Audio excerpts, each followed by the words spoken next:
ఏదైనా పని నేర్చుకోవాలంటే ఫస్ట్ మనకు ఆ పని మీద ఇంట్రెస్ట్, ప్రేమ అనేది ఉండాలి. అప్పుడే మనము ఇష్టంగా నేర్చుకోగలుగుతాం. తొందరగా గూడా వస్తదన్నట్టు.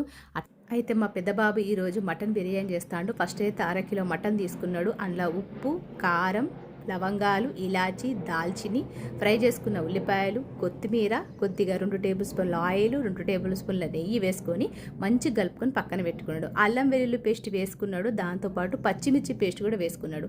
ఒక అరగంట సేపు నానబెట్టిండు. ఆ తర్వాత అందులోనే 3 టేబుల్ స్పూన్ల పెరుగు, మటన్ మసాలా పౌడర్ వేసుకొని మళ్ళీ ఒక గంట సేపు నానబెట్టిండు. ఇప్పుడైతే బియ్యం కోసం నీళ్ళల్లో కొద్దిగా ఉప్పు, నూనె, నిమ్మరసం, కొత్తిమీర, లవంగాలు, దాల్చిని, ఇలాచి వేసుకొని నీళ్ళని మసలబెట్టిండు.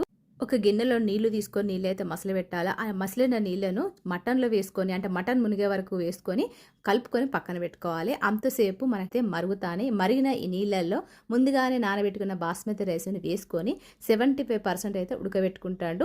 70 మటను కలుపుకొని పక్కన పెట్టుకున్నాం కదా, దాని మీద ఈ రైస్ను స్ప్రెడ్ చేసుకొని కొద్దిగా ఫుడ్ కలర్, కొత్తిమీర, ముందుగానే ఫ్రై చేసుకున్న ఉల్లిపాయలు వేసి పెట్టేసుకుంటే మటన్ దమ్ బిర్యానీ రెడీ.